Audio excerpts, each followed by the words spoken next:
Perkenalkan, saya Yuyun Maidayanti dari kelas 11 MIPA A akan menjelaskan materi tentang mengenal konsumen. Konsumen adalah pengguna produk. Pelanggan merupakan konsumen berupa pembeli atau pengguna jasa yang melakukan kegiatan pembelian atau penggunaan jasa secara berulang-ulang dikarenakan kepuasan yang diterimanya dari penjual atau penyedia jasa. Dalam sebuah bisnis, pelanggan sangat dibutuhkan karena untuk keberlangsungan dan keuntungan dari bisnis tersebut. Adapun klasifikasi konsumen, yang pertama yaitu konsumen akhir atau individual, yang terdiri dari individu atau rumah tangga yang tujuan pembeliannya untuk memenuhi kebutuhan sendiri untuk dikonsumsi. Dan yang kedua adalah konsumen organisasional, terdiri dari organisasi, pemakai industri, pedagang, atau lembaga non-profit yang tujuan pembeliannya adalah untuk kebutuhan bisnis atau meningkatkan kesejahteraan para anggotanya. Menurut Undang-Undang Perlindungan Konsumen atau UU PK, konsumen adalah setiap orang pemakai barang atau jasa yang tersedia dalam masyarakat, baik diri sendiri, keluarga, orang lain, maupun makhluk hidup lainnya, dan tidak untuk diperdagangkan.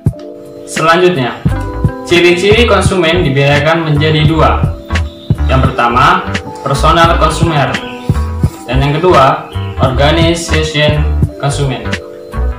Yang pertama, personal consumer. Personal consumer yaitu konsumen yang memberi atau menggunakan barang maupun jasa untuk penggunaannya sendiri. Yang kedua, organization consumer. Organization consumer yaitu konsumen yang membeli atau menggunakan barang maupun jasa untuk memenuhi kebutuhan dan menjalankan organisasi tersebut. Baiklah, materi selanjutnya ialah mengenal pesaing. Pesaing adalah mereka yang mengejar sasaran pasar yang sama. Adapun pengertian lainnya ialah pesaing adalah perusahaan atau seseorang yang menghasilkan atau menjual barang atau jasa yang sama atau mirip dengan produk yang kita tawarkan. Ciri-ciri pesaing. Yang pertama, produk atau jasa yang ditawarkan sejenis dengan harga yang relatif sama. Yang kedua, mengejar sasaran pasar konsumen yang sama. Dan yang terakhir, ancaman yang dihadapi ataupun risiko yang dihadapi para pesaing tersebut juga sama. Selanjutnya ialah jenis-jenis dari persaingan. Ada 4 persaingan. Yang pertama ialah persaingan merek, seperti contohnya Aqua dan Ades. Yang kedua ialah persaingan industri, seperti contohnya ialah industri produsen air minum dalam kemasan atau AMDK. Yang selanjutnya ialah persaingan bentuk, seperti contohnya ialah semua produk minuman dalam kemasan dan minuman ringan. Selanjutnya ialah persaingan umum, contohnya ialah seperti perusahaan yang memproduksi barang konsumsi ataupun perusahaan yang memproduksi peralatan dapur dan lain-lainnya. Ini saya akan sedikit menjelaskan dan juga memaparkan materi tentang strategi promosi. Nah, yang pertama saya akan menjelaskan apa itu strategi promosi. Strategi promosi adalah upaya untuk memasarkan suatu produk, apakah itu barang atau jasa, menggunakan pola rencana dan taktik tertentu, sehingga jumlah penjualan menjadi lebih tinggi. Kemudian definisi strategi promosi juga dapat diartikan sebagai serangkaian upaya yang dilakukan oleh perusahaan dalam rangka mencapai tujuan tertentu. Karena potensi untuk menjual proporsi terbatas pada jumlah orang yang mengetahui hal ini. Strategi promosi memiliki peran penting dalam suatu perusahaan atau bisnis karena berfungsi untuk menentukan nilai ekonomi perusahaan baik harga barang maupun jasa. Ada 3 faktor penentu nilai harga barang dan jasa, yaitu pertama, produksi, kemudian kedua pemasaran, ketiga yaitu konsumsi. Nah, dalam hal ini pemasaran adalah bagian yang menghubungkan antara kegiatan produksi dan juga konsumsi. Yang selanjutnya saya akan menjelaskan implementasi atau penerapan strategi promosi melalui langkah-langkah berikut. Yang pertama yaitu segmentasi pasar atau biasa disebut dengan market segmentation. Tindakan membagi pasar menjadi kelompok pembeli yang berbeda dengan kebutuhan, karakteristik, atau perilaku yang berbeda yang mungkin memerlukan produk atau bauran pemasaran yang berbeda. Kemudian yang kedua yaitu menentukan target pasar atau biasa disebut dengan market targeting, yaitu proses mengevaluasi daya tarik masing-masing segmen pasar dan memilih satu atau lebih segmen yang akan dilayani. Menetapkan target pasar terdiri dari merancang strategi untuk membangun hubungan yang tepat dengan pelanggan yang tepat. Kemudian yang ketiga yaitu diferensiasi atau posisi produk. Posisi produk adalah produk yang ditempati relatif terhadap para pesaingnya di benak konsumen. Pemasar ingin mengembangkan posisi pasar yang unik untuk produk mereka. Jika suatu produk dianggap persis sama dengan produk yang lain di pasaran, konsumen tidak punya alasan untuk membelinya. Nah, yang selanjutnya yaitu contoh strategi promosi. Nah, ada 4 contoh strategi promosi yang akan saya sebutkan. Yang pertama yaitu kemitraan atau biasa pada umumnya disebut dengan partnership. Kemudian yang kedua itu bekerja sama dengan para influencer. Kemudian yang ketiga melibatkan karyawan dalam kegiatan strategi promosi. Kemudian yang keempat yaitu selalu menjaga pelanggan yang lama. Baiklah, materi selanjutnya itu rencana promosi. Ada 6 kegiatan dan rencana promosi yang bisa dilakukan untuk mengomunikasikan produk dan merek usaha, yaitu sebagai berikut. Yang pertama, penjualan personal. Penjualan personal adalah bentuk komunikasi yang menggunakan media individu. Yang kedua adalah iklan. Iklan adalah komunikasi produk melalui media dan tidak dilakukan secara individu atau perorangan. Yang ketiga, promosi penjualan atau sales promotion. Promosi digunakan untuk memasarkan dan mengkomunikasikan pesan produk antara calon konsumen. Selanjutnya, publikasi.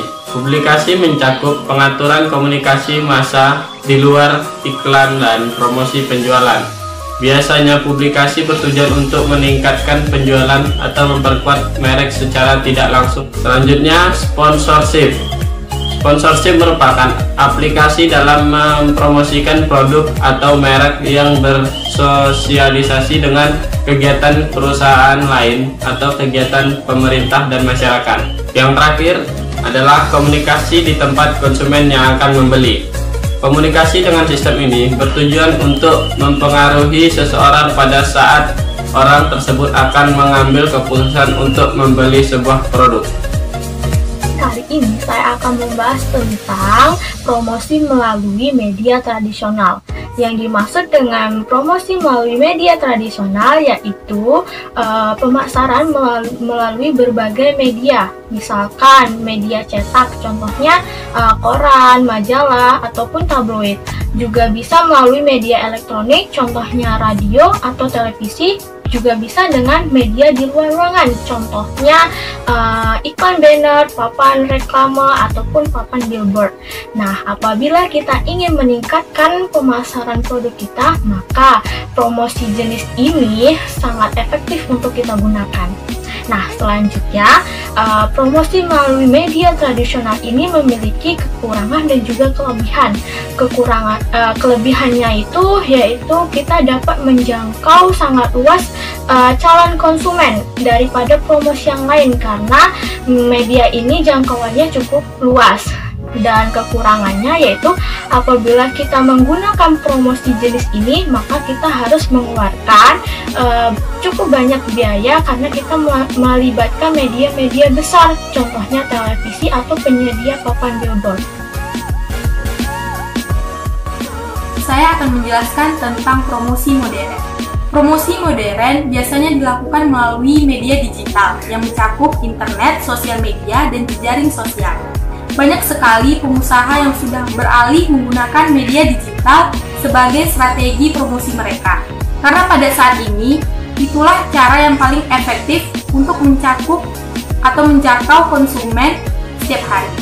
Bisa kita lihat contohnya, pada saat ini banyak sekali all shop yang beredar di media sosial kita, baik itu all shop produk pakaian, makanan, maupun barang-barang kerajinan. Namun, di samping itu, promosi menggunakan media digital memiliki kelebihan dan kekurangannya. Kelebihannya adalah dapat menjangkau konsumen secara luas dengan waktu dan biaya yang efisien. Sedangkan kekurangannya adalah banyak sekali kompetitor yang ikut bersaing di dalamnya. Nah, di sini kami menyimpulkan yang pertama, memahami perhitungan titik impas atau break-even point usaha kerajinan dari bahan limbah berbentuk bangun ruang meliputi biaya tetap, biaya tidak tetap, taksiran harga jual, dan perhitungan titik impas. Lalu yang kedua, menganalisis strategi promosi produk usaha kerajinan dari bahan limbah berbentuk bangun ruang meliputi mengenal konsumen dan pesaing, strategi promosi, rencana promosi, dan media promosi. Ragamu mungkin terbelenggu, namun tidak dengan jiwamu untuk mengepakkan sayapmu selebar-lebarnya. Mungkin problem saat ini memingit ragamu untuk bertengger di pondok tercinta, tapi tidak untuk memperjuangkan hakmu. Stay at home, sendiri aja dulu, lawan COVID-19.